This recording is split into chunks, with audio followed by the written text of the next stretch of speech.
Hello, everyone, and welcome. Thank you so much for joining us for Coaching for Resilience. Help your clients outsmart their reactive brain. We know your schedules are busy, and we really appreciate you taking the time to learn with us today. My name is Lucy Sullivan, and I'll be the host today, and my colleague Samantha Latham is here as well. And just a little bit of housekeeping as we get started. I know everyone is pretty familiar with Zoom at this point, but we are recording today's webinar. So you'll get a link to the recording, the slides. We do a blog post that has a summary of the key points, some Q&A, more bonus resources. All of that is coming your way. To stay focused during the webinar, we have the chat closed and the cameras are off, but we really want to hear from you. So anytime you have a question or a thought, go ahead and pop it into the Q&A. We welcome that at any time. You don't need to wait for the Q&A breaks. We will take a couple of breaks during the webinar to answer those questions. And any that we aren't able to get to during our time today, we will make sure you get your answer offline. And we also do include some of those in our follow-up blog post in the Q&A. So please don't be shy about the Q&A box. It is there for you to use at any time. I'm going to give you just a brief introduction of who MRG is. We're a global leader in assessment design. We have solutions for leadership, motivation, personal development, sales. We've been in this space for over 40 years, actually, and working closely with coaches. And we also do a lot of coaching ourselves. So we bring a lot of experience with us. And we have, at this point, more than 2 million assessment participants in our database. And we leverage that research in all kinds of ways. We're really a very data-driven firm here. So that informs a lot of our work and the assessments themselves. And the people you'll be hearing from today, aside from myself, you'll primarily be hearing from Maria Brown and Christine Chasse. So Maria is the head of research and education here at MRG. She has presented for Society of Consulting Psychology, European Mentoring and Coaching Council, and many others. She just has a tireless curiosity about learning about human behavior, and she'll bring that with her today. Christine is an executive coach and an educator here at MRG. She's been with MRG for more than 15 years after a career in education. She's an ICF certified coach, so a huge breadth and depth of coaching experience from Christine that she'll bring to bear here. And she plays a critical role in developing MRG's educational materials and training new consultants with us as well. So those will be our primary speakers today. And what we're going to go through, we'll look first about why our brains are so reactive, what makes resilience so hard to achieve. We'll take a look at the role of motivation. So how does motivational self-awareness play a role in potentially being able to steady us? And then Christine will take you through a case study. So we'll look at an actual coaching case study of someone who was struggling with the idea of being reactive, needing to be more resilient, and was able to develop some of that. And we'll look at how that process worked. So a quick poll as we get started, because it's always fun to hear what people are thinking. So our poll is launched, yes. So go ahead and pop your votes in. When you think about just your clients overall compared to 5 or more years ago, would you find that people are more stressed, generally about the same, or a little bit less? And sorry, in reverse order. You can read it on your screen better than I can read it, apparently, on my deck. So we'll give you just a moment to answer those. I know how I'm feeling as opposed to about 5 years ago, but as coaches, you have a broader perspective. So and talk to a lot of people, so it'd be interesting to see. All right, let's go ahead. If you voted, thank you so much. We're going to share those results. So, whoa. yes, hardly surprising from my perspective anyway, that yes, 3/4 of people say that overall clients are feeling more stressed than they were 5 years ago. Almost no one is saying that they're less stressed. Congratulations to that person. That sounds nice. And about a fifth saying about the same. So, all right, so we can see that there's definitely a lot of things that could be shaking people's resilience right now. So with that, I'm going to hand things off to Maria. Great. Thank you, Lucy. And wow, those poll results are incredible. Um, that's why we're here, right? There is a lot of stress out there. And so, we're here to talk about moving away from reactive toward more resilient. And the first step in that is understanding stress and how it's affecting our clients. So why are our clients more stressed than ever. Well, if you think back to the 1960s, right, leaderships, organizations were less hierarchical, and leadership was more distance from the individual contributor responsibilities originally. They were really just leading, right? They told people what to do. So all they needed to do was communicate well and provide good feedback. Later on in that same decade, some individual contributor responsibilities started to get added on, but it was, it was a lot more manageable at that point. So move on to the 1970s. We see a few more things getting piled on to what leaders' responsibilities were. 2000s, a lot more gets added on. And by the time we get to now, holy smokes, there's a lot here, right? So leaders have to do everything they were doing before, but they have to communicate well. They have to be sensitive to their direct reports. They have to develop them.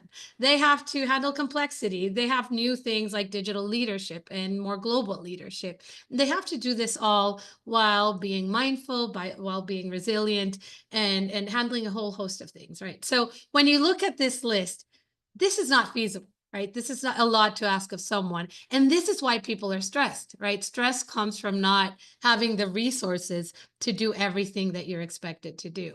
Now, there are some things that have been changing that people hope will lead to an easier path toward leadership and less stressful leadership. So these new conveniences, for example, the hybrid and virtual work world, also come with new challenges, right? So there's a lot of good there that could potentially reduce stress, but there are also some things that might actually increase it. So in this example, when people are meeting remotely, right, it's convenient, you can meet from anywhere, probably helps you juggle personal life with work life, but leaders or anyone who's communicating virtually is going to have to work harder to interpret nonverbal signals, right? So a lot of information is going to be lost. Not everything is going to be captured in the way that it would if they were standing in front of the person they were talking to.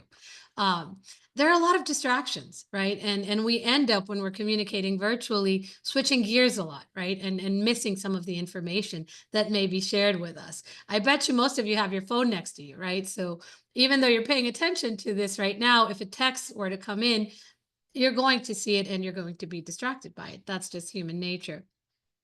Of course, there are connectivity and technical challenges that may come about with this, and the potential for information silos. Information silos exist in the in-person workplace, but in the virtual or hybrid workplace, people are more isolated, right? So they may not overhear, for example, a conversation down the hallway that they can then go to their colleague and ask about or ask for clarification about. So there's a lot that comes with these things there, and I think one might argue that rather than reducing stress, these new challenges may, at least for the moment, be increasing some of the stress that leaders are feeling. And think about what AI is going to do, right, that we don't even know about in terms of stress. The bottom line is that stress levels are rising. Stress is going up. And according to Gallup, 49% of Americans report frequently feeling stressed in daily life, and that's up from 1994. 17% of US adults describe their mental health as only fair, 7% as poor. And 29% of US adults report having been diagnosed with depression at some point in their lifetime, right? That's diagnosed, right? So a lot of people are feeling depression and aren't even included in this 29%. So the bottom line really is stress levels are going up and they have consequences. We're not here to talk about mental health, but it really is a signal that we cannot ignore. It really is out there. So why are we so prone to stress? The problem is our brains, right? Our brains are not set to be resilient and help us deal with stressors. In fact, they're set up to be reactive. And this is why. Our brains are designed to keep us safe, and they are designed to conserve energy, right? keeping us safe, right? We have to know whether a lion is out to eat us, or at least we had to at one point, evolutionarily. My goodness. Or if we're crossing the street, right, we have to make sure that we can see if a car is coming toward us. But they're also designed to conserve energy, right? We didn't always have a fridge in the house where we could go grab something to eat and get more energy in our bodies. But because our brains evolved this way, it means that they are hypersensitive to threats, right? And they are and they are get lazy and take shortcuts. So this threat sensitivity means that we're going to respond to things that may not be a threat. Sometimes we'll respond to them as if they are threats, right? And we'll react in unhelpful ways. Our brains are also lazy. They take shortcuts. They make assumptions. They make inferences about what's going on, and those can be error prone. Those can be mistaken, which can lead to additional stress. So let's talk about how that happens. So, according to Daniel Kahneman's book, Think Fast and Slow, there are two main brain patterns, right? One is this thinking fast brain pattern that's continually scanning the environment. It's always on, it works automatically, right? And it's trying to figure out what's going on to make decisions using shortcuts, impulses, and intuition. The problem with that is that it can make errors. It works fast, but it can make errors because it's using shortcuts and intuitions to make decisions. The reason it's on all the time, though, is that it's more energy efficient. It uses less energy, and the brain, of course, uses a lot of energy, especially when it's processing information more deeply. So that is what happens with the thinking slow brain pattern. Now, this is what's used when we're solving more complex and specific problems.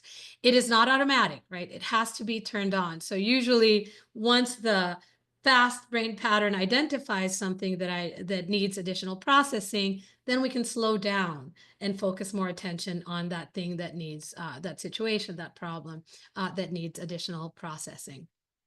It's a little slower, or it's much slower, but it's more reliable. It's less error prone, and it can be used to solve complex problems.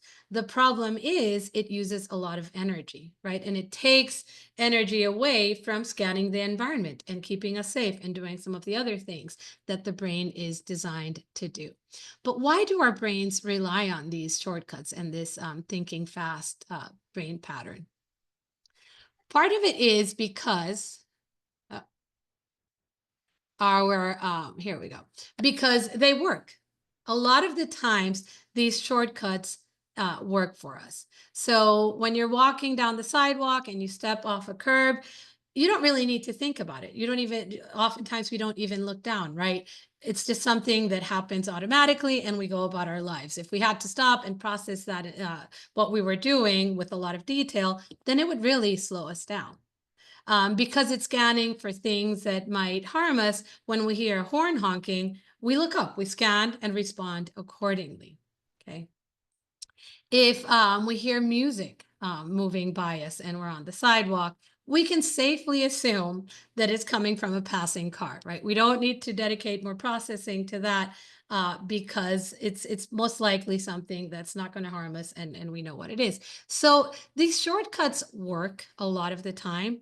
The problem lies in those times when we're solving more complex problems or when we are in more complex situations. It starts to get tricky. So let's say you or a leader you're working with have been tasked with leading a project. Okay. Now, many aspects of it are new to you. So there is a lot of ambiguity involved, a lot of unknowns. There is pressure to meet deadlines, right? Which adds to your stress. And you're working across teams with new colleagues, people you don't really know well, right? And maybe you haven't communicated with a lot. So remember, your brain cannot process everything that is happening, so it's going to take shortcuts, okay? And to take those shortcuts, what it's going to do is it's going to start making assumptions based on your experience, on what has happened in the past. So, for example, your brain knows that whenever you feel overwhelmed, you do this to feel more in control. So it makes assumptions about what you should do next. Or the last time someone gave you that kind of feedback, they really meant X or Y, right? So it may make the assumption that that is what they're, if someone's giving you the same feedback now, that that is what they mean. If your last boss gave you a certain responsibility and they expected you to do something, your brain may make the assumption that that's what's being expected of you now. So your brain is making a lot of assumptions. It's not pausing to process every single thing that is happening with regard to this complex problem. And the problem with that is we don't, the brain doesn't tag assumptions separately from fact, right? They don't distinguish between what we know from observation, from analysis, from what we infer using shortcuts. And so when we make decisions, we may often be relying on biases and shortcuts rather than on real information. But we don't even know that we're doing it, right? Because these bits of information are not being identified as coming from separate sources. And when we are in a hurry, when a problem is very complex, when we're already stressed out, and when we're just cognitively overloaded, right, working on many different things at once, we tend to increase our reliance on shortcuts. So we're making more decisions based on inferences rather than on analysis and processing of actual real observation or information that we're actually receiving from others. So how does the reactive cycle reduce resilience, right? We're reacting to things based on our experiences and what has worked for us in the past. Well, we have personal and environmental stressors, right? Things that we are expected to do. That increases our cognitive load, right? Our brains are processing all this information as it's coming in addition to everything else, right? But it's trying to solve the problems that are being presented to us. Because of that increased cognitive load, we tend to take shortcuts, right? And tend to be more reactive. That can lead to less optimal decision making that then makes it harder to bounce back as new demands come in, right? If we make the wrong decision, we may need to go back and revisit the problem, or we create a whole new problem. And that really you start to see how that reduces resilience in the individual, which can lead to even more stress, more cognitive load, greater reliance on taking shortcuts and being reactive, and even less resilience. So it's kind of this downward spiral of less and less and less resilience. So how do we break this cycle and start to build more resilience? So our answer is self-awareness, right? Understanding ourselves, understanding our natural tendencies to respond to our environment can help us really pause things at the right moment. And the way that we do that is through motivation, right? And what I am going to talk about next is how we can use motivation and our understanding of our own motivation to help us build resilience. Motivation is simple. It really is about what drives or attracts you and what drains or repels you. So if I am motivated by winning, right? I like competition. I like to, win whenever I'm in a competition, and it really, really makes me, it really satisfies me emotionally. Well, I'm going to be attracted to any opportunity I have to compete with others, right? If I, on the other hand, I'm not attracted by it, and it may in fact drain me when I have to compete with others, then I may avoid situations where I have to compete directly with others, right? So motivation doesn't always connect to behavior, but you can start to see that it is an explanation of what attracts you, what you're drawn to, and what drains you and may repel you. So 4 key things to understand about motivation. Motivations are formed early, okay, and they evolve throughout our lives. So motivation is based on experience. What has satisfied us in the past, and what has drained us in the past, or what has been less satisfying. So as soon as we start having experiences, we start to build our motivational patterns. And of course, they can evolve. They tend to evolve slowly.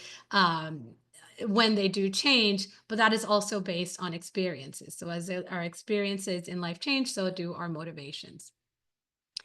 We may not recognize how strong or weak our motivations are compared to others, right? We live in our world, and so we know how we see things, but sometimes seeing our motivational patterns in an assessment that allows us to see how we compare to other people really opens up our mind about what others may be experiencing and how they may be perceiving the world, and it helps us see that, that we may see things differently from others. In fact, when our motivations are very extreme, it's easy to underestimate how extreme they are, because they're so ingrained into our reactions that we see them as normal. If I turn everything into a competition because I'm high on winning, I may say, yeah, I enjoy competition, but I may not realize how strong of a motivator that is, until I actually see it, in comparison to other people.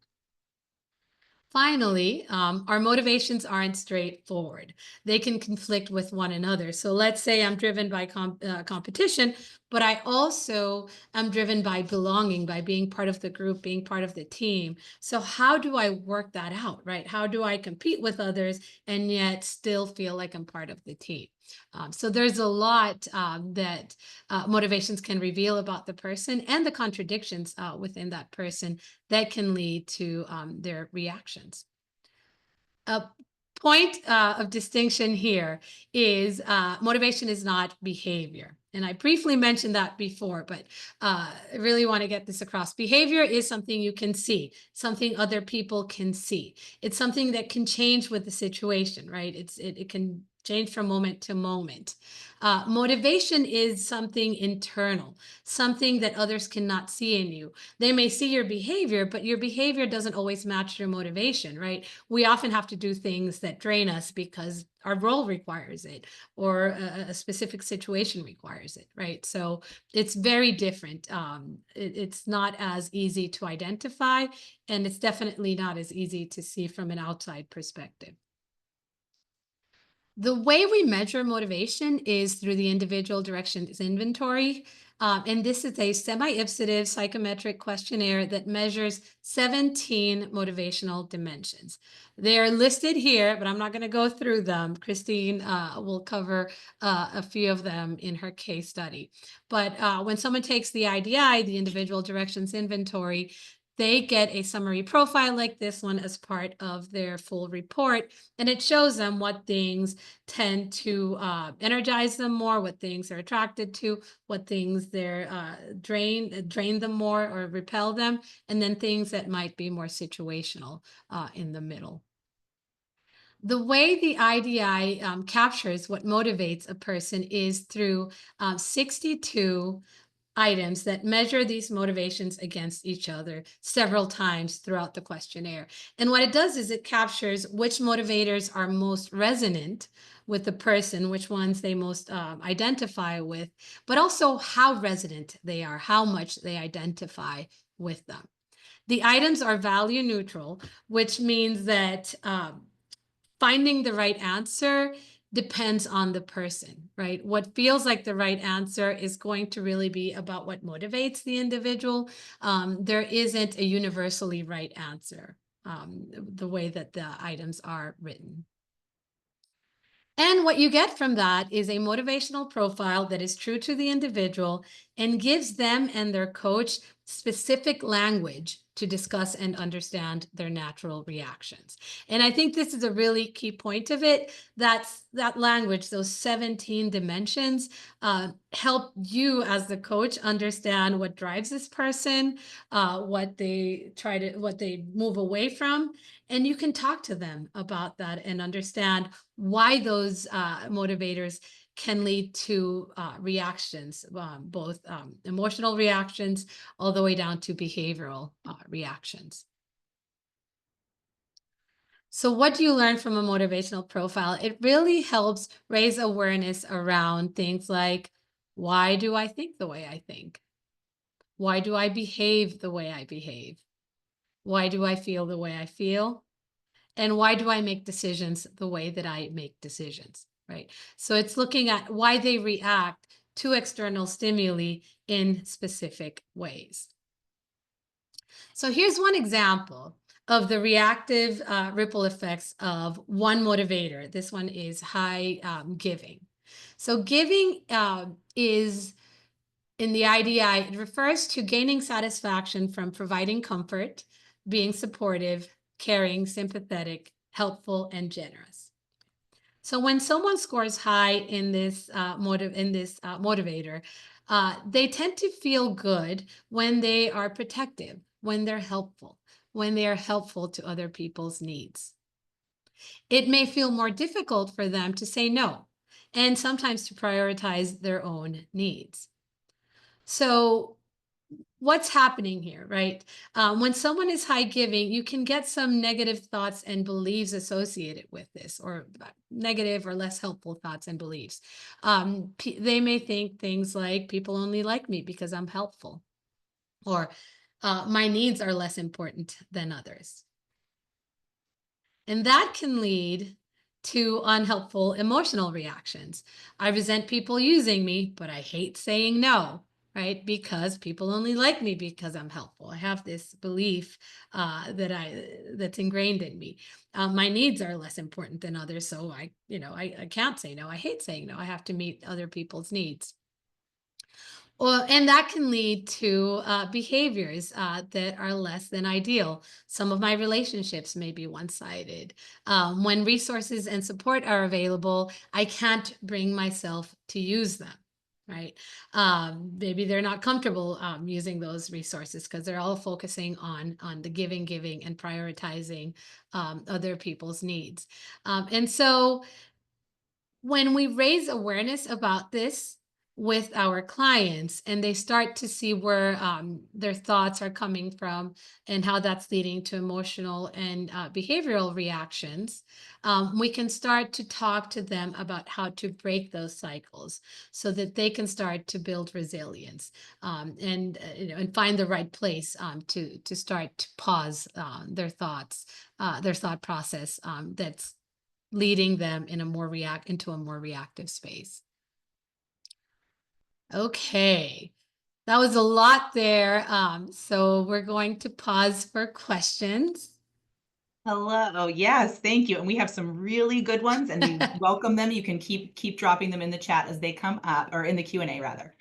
So a couple, here's one that, Maria, you're the best person to answer this in our organization. What is a semi-ipsative questionnaire? Can you define what that means for I us, will please? do that. I'm going to try to do it quickly. So semi-ipsative means that it has elements of forced choice, where you have to choose one motivator over the other. And in that, as you do that several times throughout the assessment, we start to build a picture of which motivators are most resonant with the individual. But it also has elements of an anchored rating questionnaire, where you get to say, I'm going to describe an item quickly. So you get a stem that says, I enjoy situations where and one of the answers is, I get to help others. And so let's say that's the one that's really a lot like you. So you pick that one as the most like you, right? That's the ipsative side of it, the forced choice, because you're picking that over the other ones. But then you get to say, is it a lot like me, or is it somewhat like me, but not like the highest thing? I wouldn't give it the highest score, right? So you're giving it both the forced choice, and you're giving it a score, and it allows us to see both level of agreement, but also relative agreement across the different motivators in the questionnaire. So good question. Hopefully that made sense. That was good. I'll also throw in, with your bonus resources that are coming, we have a great explanation of kind of what that means, and the differences in different questionnaire formats, and how this sort of brings those two together. So we'll include a link to that in your bonus materials as well. Another great question specific to the IDI, just so we can clear that up. When you talk about this assessment, would the coach then communicate the results of that assessment to the individual? Yes, and I think Christine might get into this a little bit more, but you order a report for your client, for your coachee, and you send them the report, but then you debrief it with them. so that they understand their motivators and you can help them have the conversation with themselves, right, about what may be going on there. Absolutely. Another great question. Don't motivations, values, needs, and desires change over time? Motivations can be intrinsic or extrinsic. So how do these differ? So motivation, yes, it can change over time. We have found that. So we're not looking at the source of that motivation, right? It's really at this point in time, what are the things that I am attracted to? What are the things that are less attractive and more draining? And so you get to see that, and it is a picture in time. With that said, this assessment is highly reliable. And so what we've noticed in the research, even when we look at the same individual over years, scores tend to stay really close to what they were. Where you see big shifts in scores, or I guess not small shifts, but medium-sized shifts, we don't really see big ones, is when something really big happens in their environment. So they change jobs, or their role changes, or something in their personal life changes. And so their experiences start to change. And so they start to appreciate other things. One thing I'll share quickly: younger people tend to score lower on control, right? Controlling, and that is the motivation to be in command, take charge. And some of that has to people in their early 20s is what I'm referring to. A lot of them may not have had the opportunity to be in charge. And so they may not yet realize that it is something that satisfies them emotionally, right? But once they start experiencing that as they get older, that motivator generally goes up a little bit every few years for individuals. A couple more questions about the assessment, which is great, and keep them coming. We'll get to you later if we don't get to them all during the hour. Do we at MRG provide training on debriefing the assessment? Absolutely. We would never send you out to do this without any training. It is such a great assessment, but because it does, there's a lot of information in that report. It's important for you to know what's in there and know how to debrief it. So we have certifications several times a year, and I'm sure Lucy will be sharing that schedule with you at some Yeah. point. So yes, there's a full certification that will ensure that you're fully prepared to debrief your clients on the IDI. You're very likely to meet Maria and Christine during that process. They're two of our primary educators. Yes, there is a certification related to that. We did get a question from somebody who's certified in the LEA, which is another of our assessments. Can they go ahead and use the IDI? So it is a separate certification and a separate training, because it is, while it has some of these fundamentals of MRG assessments, it is a separate assessment. So we will look out in the chat and in your follow-up emails. We'll have lots of information about the IDIs if you want to learn more about it, or find out when we're doing our next certifications and things like that. We'll make sure you get all of that information. Given the time, I have another juicy one, but given the time, I'm going to go ahead and let Christine, jump into the case study. We will take more questions at the end, and we will get to any additional questions on the way off the broadcast if we need to. So you will hear from us. We won't leave you hanging. And what else will I mention? Look out for links from Sam in the chat. But if you are curious about the IDI and want to try it out to see how it might fit into your coaching practice, we'll have a link in the chat for that as well. All right, with that, I will let Christine off to the races. Okay, thank you so much. All right, everybody, now let's talk about how does this work with a real person? How do you actually use this assessment or a motivational assessment and help them to become more resilient? So first of all, I'll talk a little bit about the general process that we use for this. So the first step is really, once they have received their report, you've gone over the results with them, they start to develop more self-awareness, right? And so part of that self-awareness is helping them to recognize sensitivities and assumptions that they may have, because they're so motivated for winning, as Maria said. An assumption that they might have is that everything's a competition. People are always trying to win against me, and so one of the things is, first of all, just even making those assumptions and sensitivities conscious to them. And again, the value in using an assessment, and a normed assessment like the IDI is, is that you really get a sense of, how do I compare to other people? I might know I'm competitive, but when I see myself as a 99 on it, it's like, wow, I'm more competitive than all the other people who took this assessment. That's pretty interesting. So what assumptions am I making? And what sensitivities do I have? The next step is to start to challenge some of those reactions and beliefs. Like, is this really true? Is everybody really trying to challenge me here? Is everything really a competition? And then to start to connect some of those beliefs, and actually to zoom out and think about, what are my bigger goals and values? What am I trying to achieve here overall? And are these reactions or sensitivities or assumptions, are they helping me, or are they hurting me? Are they getting in my way? Maybe they're helping me sometimes, but other times they might be getting in my way for what I'm actually trying to achieve in life.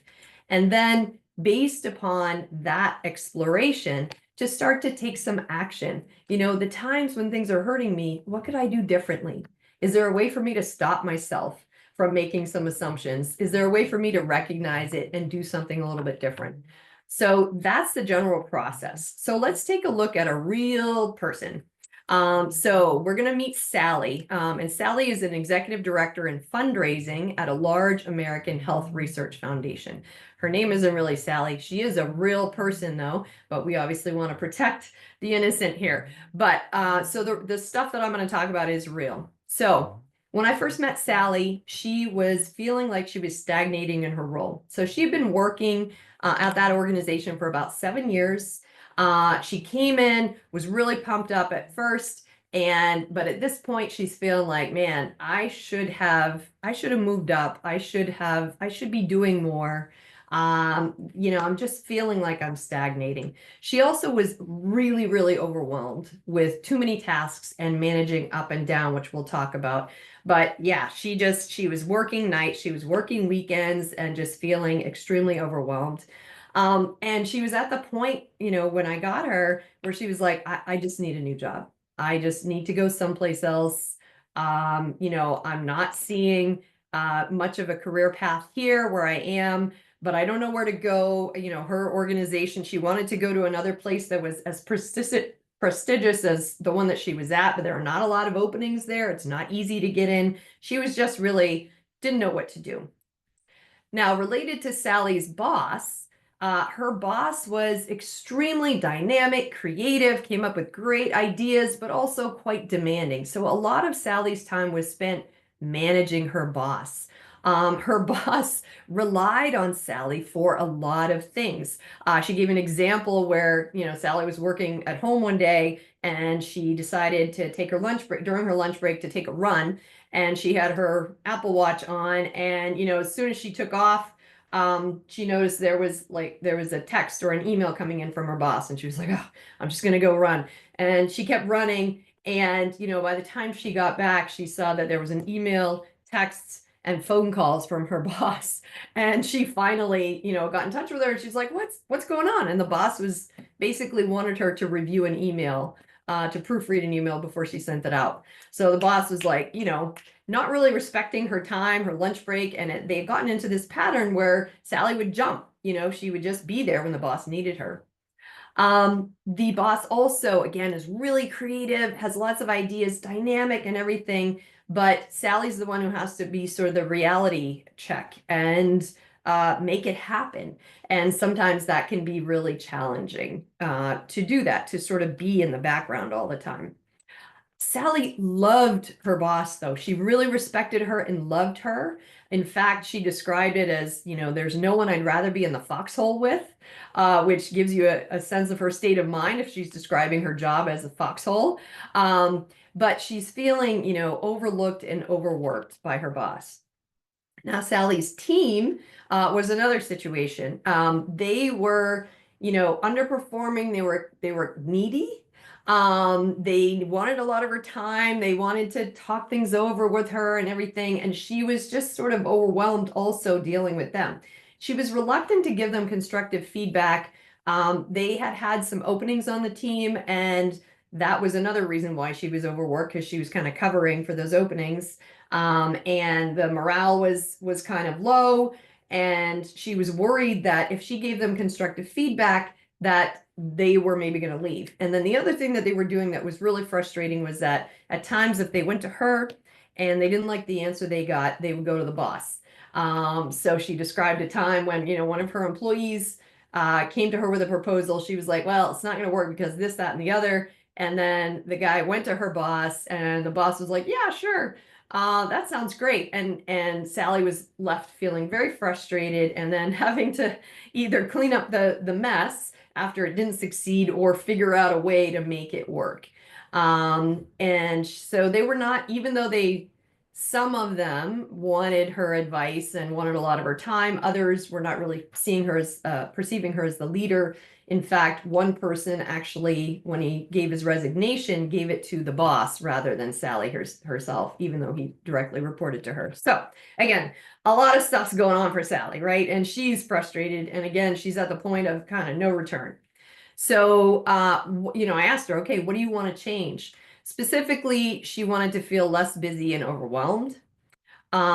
She wanted more of a prominent position, or at least more visibility in her position. She described it as feeling like she was a cog in the wheel, just getting things done, and that people liked her in that position because she got it done.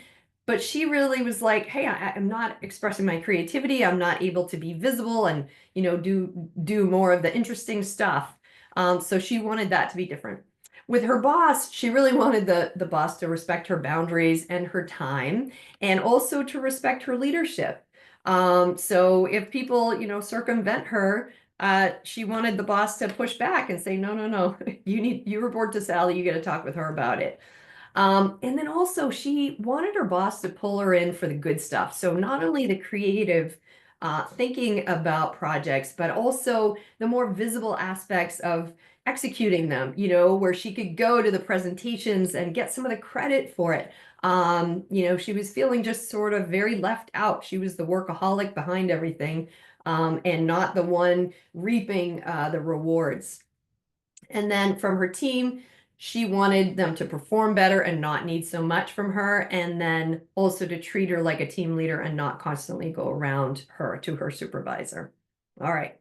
So, she was in a tough position, and she was feeling more and more stressed and more, overworked. And she, what we wanted to do was, okay, this is a tough situation. Is there anything that you're doing that might be contributing to this situation? And so we wanted to explore some of her maybe unhelpful assumptions, and how she was filling in the blanks, and how she was working, and how that might be contributing to some of her negative feelings that she was having. So we decided to give her the IDI, and we went through her results. Here are two specific results that I'll pull out right now. So the first thing is she had a really, really, really high score on gaining stature. You can see it's a 99%. That means she gets more energy than anybody else, almost anybody else who took this assessment on gaining stature, which people who are high on gaining stature get a lot of energy from getting recognition, being visible, getting credit for work that they do. So people who are high in gaining stature love to feel respected and included in prestigious groups and events, what they consider valued groups and events. They also enjoy feeling singled out for special recognition. And because of that, they often will develop interpersonal skills to gain others' attention and recognition. Now, all of that is great, right? Like, high gaining stature can be really great because it puts you in a position to make yourself visible. Often people will try for promotions or awards or things, and, set themselves up for success. But the other side of the coin for gaining stature is that it makes people very, very conscious of what other people think about them. And they often will feel the weight of others' expectations. And they often don't want to disappoint and are approval seeking. Now, combined with that, Sally also had a really high score on excelling, which is getting energy from pushing yourself toward higher and higher goals. So they love working towards something.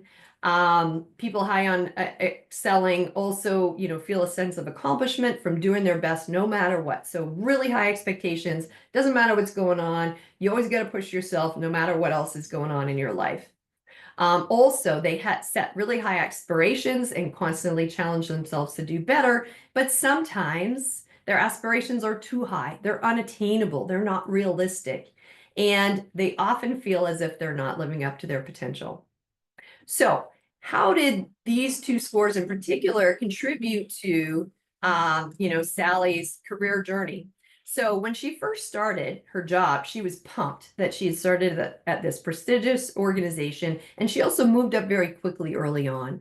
It felt great. She was earning raves from her boss for effectively executing their plans. She was also getting praise from other high-level leaders for how she was managing her boss and keeping things running and going, right? So early on, her gaining stature needs were being met, her excelling was being met, and it felt great. However, after several years of that, it started to wear thin. She was working like crazy and keeping up the pace was really hard. And then, she was just expected to make things run. So she wasn't getting as much of the praise or attention as she had been early on. And then also not really knowing what her career path was or if there was any opportunity for growth there was also weighing on her quite a bit. And now she's exhausted and she wants to push back, but she's worried that she's going to let down the higher ups. She also doesn't want to lose her reputation as someone who can make things happen. And she knows she should give constructive feedback, but worries that if she loses any staff, it would make her look like she has a failing team. So you can see how what helped her success in the beginning is actually now starting to contribute to some of her issues. So what did we do with her? We wanted to start on this process. So the first thing we did was to sort of recognize or try to recognize what are some of the assumptions that she has. And the first one was, I can't disappoint my boss or other high-level executives, right? If I push back, it's going to be really uncomfortable. I don't like it. It scares me. It makes me nervous. I have to stay on their good side, and I have to put their expectations ahead of my needs. Another assumption that she had was, I just need to keep working at this pace. I'm tough. I can handle it. I will disappoint them if I slow down. Also around delegation to her team, I'm selfish if I delegate to them. I can just handle, I'll just do it myself. My value lies in being the go-to person, so I need to be available. And another assumption that she had was giving critical feedback to my team isn't fair. It was actually time for their evaluations, their yearly evaluations, performance reviews. And I was like, okay, great. This is a good time to practice giving constructive feedback. And she was like, well, I haven't done that already, and it's not fair to them. I don't want to surprise them and I don't want to put it in writing. And I was like, okay, all right, but it needs to start at some point. So again, she had that expectation. I should have been doing that already. I should have made that happen. And that sort of provided a lot of extra guilt and weight and pressure on herself. So, all right, so we looked at each of these assumptions and ran through this process. So first of all, that first one, I can't disappoint my boss or other high-level executives. So we looked at that and said, well, is it actually true? Have you actually ever tried it? Have you tried to push back on your boss and challenge her and there was a bad reaction? Have you seen her react in a negative way while other people challenged her? Or are you just making this assumption that it's really going to hurt? It's really going to be a bad situation. And then we tried to open it up and say, okay, well, what are you trying to achieve here? And is not having boundaries with your boss helping you? Is not, being able to focus on your own work rather than, prioritizing your own work and delegating and, creating some time constraints for others. Is that really helping you? And so basically what she decided was it was time to have a courageous conversation with her boss about a few different issues. On the next one, I need to keep working at this pace. Well, again, is that one really true? And when we looked at it more closely, it was like, no, nobody else is working this hard and the sky isn't falling. And again, is being burned out really helping me in what I'm trying to do? And so she decided that, okay, it's time to delegate more and to set more boundaries with my team and with my boss. And then giving critical feedback to my team isn't fair. Well, actually, it's your job to give them, constructive feedback. And in doing that, that's the only way they're going to grow. And the only way for you to get some more time to be able to focus on what you need to focus on. So she decided, yeah, now's the time to give feedback that is specific, honest, and sometimes constructive. Okay, so these were some of the assumptions that we explored, the process that we went through it, and then what happened. Okay, so Sally did have a conversation with her boss, and she specifically talked to her about letting the team circumvent her. And her boss, didn't actually realize she was doing that. They had a really good relationship, and the boss completely owned up to it. She was like, I am so sorry. I didn't mean to do that. Please point it out if I do it again. Now, it'll probably be challenging for Sally to point it out. She had to build herself up a lot for this conversation, but she did it, and nothing bad happened, right? She also told her boss that she wanted to be valued as a thinker and a creator and be more visible. And the boss actually got her into a more visible meeting. That happened immediately after they had that meeting. So that was pretty exciting. She did not yet address the time boundary. So that's still some work that Sally needs to do, but at least, she had her first, crucial conversation. With her team, she needed to get them, less reliant on her. So first of all, she shortened her one-on-one meetings from 1 hour to 45 minutes. And then she also moved the meetings to the afternoons because she had identified that her most productive time was in the mornings. And she really wanted to protect that time for deep thinking, project work, that type of thing. And so moving the meetings to the afternoon when it suited her made more sense.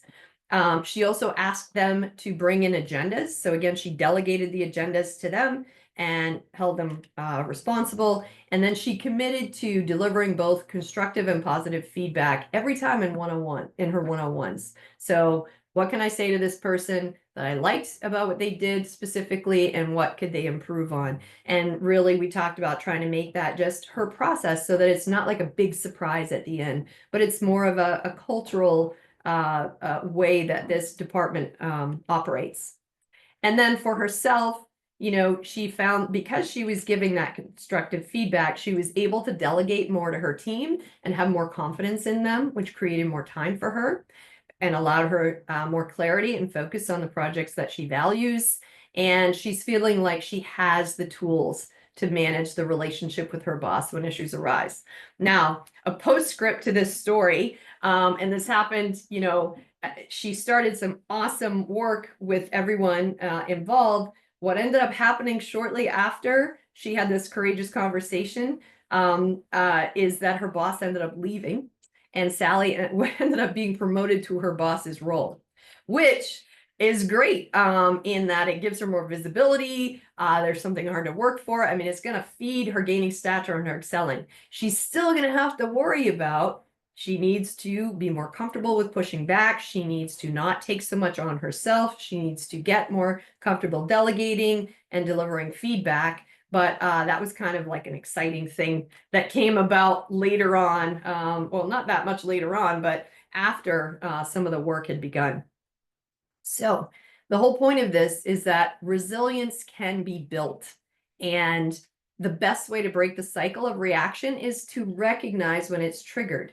And you can only recognize when it's triggered when you have a lot of self-awareness. So when we help our clients to create their own self-awareness, it empowers them to understand themselves better, understand their reactions, and then to take charge of how they want to respond. So that is what I've got for you today. And now we've got some time for Q&A. Thank you so much, Christine. And thanks everyone who has our questions coming in. I'm keeping an eye on that. I'm going to jump back to one that came in our last half hour.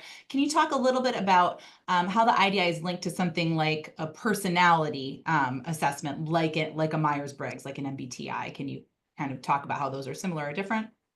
Sure. Yeah. So, IDI is measuring what energizes you, what motivates, different from personality. Personality is something, to my understanding, that you're born with and it kind of sticks with you throughout your life, whereas motivators are developed based upon experiences, based upon influential people, and they will shift over time. And although they don't, as Maria said, they don't shift a ton, or when they do shift a ton, it's because of a big event in a person's life. So it's interesting to measure them. It's interesting to what they can, as we just explored, they can help you to understand, why you think the way that you think, why you make decisions. It can help you to understand, past decisions that you've made, and also help you to make future decisions, like what type of job should I go for, or what type of organization do I want to be involved in. So it can give you I think, a lot of really, really good insight into how choices that you can make around your life. Whereas personality kind of explains what you look like, or how you might behave, or how you might act. Motivation can give you kind of the why behind that. And we've had a couple other people mention different assessments in the Q&A as well. Somebody said, kind of resonates with the DISC. I think one thing to note about the IDI is that it certainly works on its own, but many people also use it as a complement to something else. Like here at MRG, we almost always use that and an LEA, or an LEA 360, which is a leadership behavior assessment. So many people use it as a support, as additional insights. It kind of plays well with other tools, as we say. Especially using it with like leadership assessments, it gives you kind of the why behind what people are doing. And a difference between the IDI and the DISC is, because there are 17 emotional drivers that are being measured in the IDI, there are different combinations. Like what you're going to see between one client and the next client is a completely different combination, rather than putting them like in a box or a category. So that's why you do need the training in order to understand it, but it honors the complexity of the individual really, really well. Because if as you noticed, you can't have all high or all low scores. They're all over the place, and every combination is what you're going to see. And it's so interesting. It's really fun to interpret these assessments, actually. A case study question, Christine, about how long was that engagement, like number of hours, number of that you described in your case study? Yeah, good question. This was part of a leadership program. I think maybe it lasted about 6 months overall. And the first couple of, we also used our leadership assessment with this group. So the first couple of sessions were delivering feedback. And then we had maybe 5 additional sessions. Overall, they were monthly.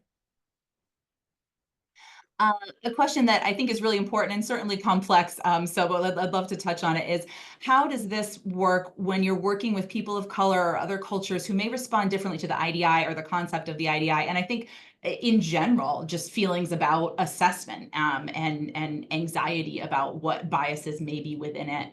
And not to speak for you, but I think that's what our question asker might be getting at. So we want to touch on that briefly. I know it's a big question to finish off with. It is, yeah, a really big question. Well, the IDI was, created in a way, as Maria said earlier, to create each item is value neutral, so that everything that a person is choosing from, everything looks good, like, and you have to pick and choose, right? Everything is the right answer, or is a good answer.